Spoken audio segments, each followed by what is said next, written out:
everybody, I'm back. We're in the Pulsar now. I have the radio removed because I was switching them out over the winter. Basically, my Tercell's tape deck failed and there was one in here, so I put it in there, kind of thing. I'll get one in it eventually, but yeah, so the plan with this thing is, this is the car I use for autocross. So, yeah, since the struts are blown out. I've used it in 2 autocrosses already, but, did actually pretty well. I beat a Focus ST. It's only because he had a terrible driver. Just an absolute, yeah. So, beat him. I think I beat a Corvette. I beat an 07 Civic Si, actually. So this thing is pretty competent in the corners. The acceleration leaves a lot to be desired, actually. This is the 1.6-liter single overhead cam throttle body injection GA16i. It's actually the near base model. It's not entirely base. There's some there's one worse engine you could get, I think, but that's yeah, also it's in a special color. This blue was only offered for the 1989 model year, so yeah, and it's pretty much the only one around, so I mean, it doesn't really matter what color it is, just having one is rare enough, kind of thing. I do have the optional sport back for this car. I haven't shown it on the channel, but it's in that box truck in the back that was in the early part of the video. I have it stored in there right now. I have this other back on here because I was using it for, it was easier to take off and on while I was at the autocross. It was a kind of cold morning that morning, so I didn't want to drive there with everything off like I'd autocross it. But yes, previous concerns about engine noise in my Tercell video are going to be amplified by 1,000,000 in this car because the exhaust is broken. So I also plan to fix that this spring. I want to put in a full 2-inch exhaust if I can, because it's got like a 1 7/8 or maybe even a smaller diameter than that. But anyway, my voice might be extremely choppy for this because it's, yeah, it's quite loud. Anyway, here we go.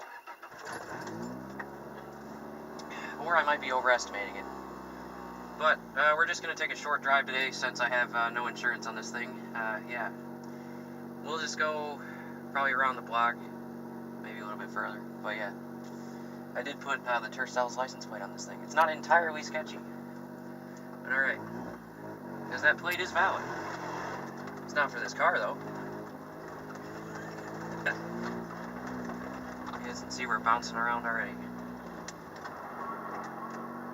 And it sounds like there's a noise in the rear brakes. That might be a problem. So, yeah, this thing's been sitting all winter, so I wouldn't be surprised if something was going wrong. It might just be that there's rust on the shoes or rust on the drum or something. We'll see.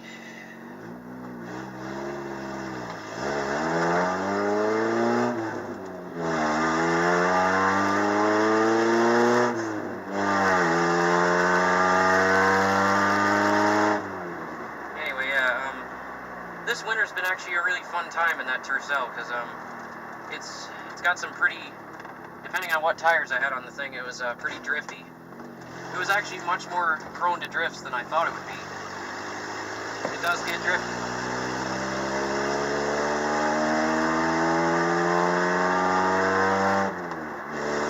I thought with the 4-wheel drive system it would be quite flat in turns, but yeah.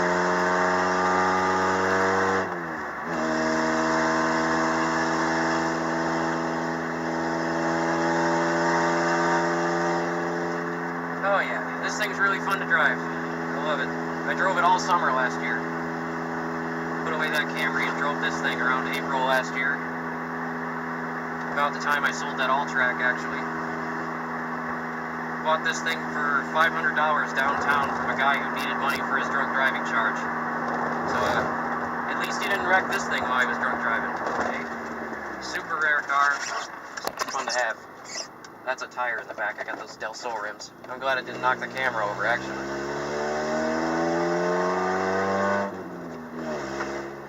This back here is an all-new development. They basically threw it up in like a year and a half. It wasn't here. Back when I was doing those all-track videos, there was like no houses back here. I would just test drive it. Just test drive it back here whenever I needed to. Now there's all people living back here. I can't do my stupid shit anymore. Still sort of can. I mean, I'm doing it right now, after all. There's no cops in the back neighborhood.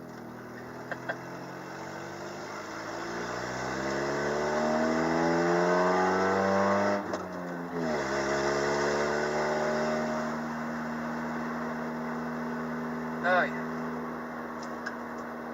Anyway, yes, again, sorry for like completely leaving you guys out of the loop on that race car. Kind of important. I'm going to be making a lot of videos this summer while we're out there racing. Hopefully we do well. Hopefully I don't crash the thing the first time I drive it. That would be really great. I think we put like at least 100 man hours in that thing already. Only more to go, so. Let's see. Let's not crash this thing with no insurance. Come on. You can do it, bud. You got an LS.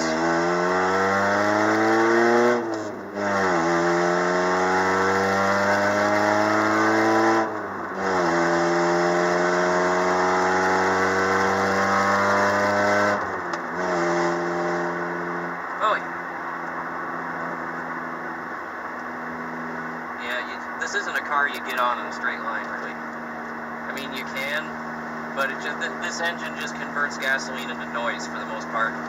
It's the suspension and the maneuverability and the lightweight that actually makes it a fun car.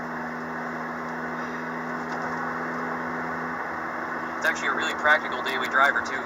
With that whole sport back deal, you can pretty much fit whatever you need to in the back of this. I think I hauled, let's see. I'm trying to think of the biggest thing I hauled with that. Probably like a couple boxes. I mean, like, you can't do that in a Miata. A Miata might be rear-wheel drive and a little bit faster in a straight line, but I mean, you can't haul anything with it. And this thing actually does have a back seat, but it's pretty much just a tax write-off. I mean, somebody has to sit sideways in it. Otherwise, just you're not fitting back there. It's pretty tiny. They really designed it with the Japanese in mind.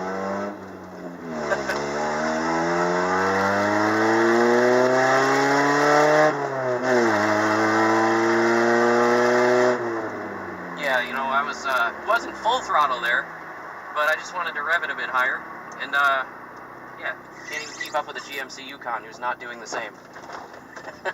But anyway, alright, I'm back at the house now. Hopefully you guys can now triangulate my location based on the roads I've been driving in the last couple of days here. But anyway, you know, I'm not really concerned with my my identity, but I just don't want to say my name just flat out. But, you know, sure. Anyway, hope you guys have a nice day. I'm going to end this vlog right here. See you guys. Too Many Toyotas signing off.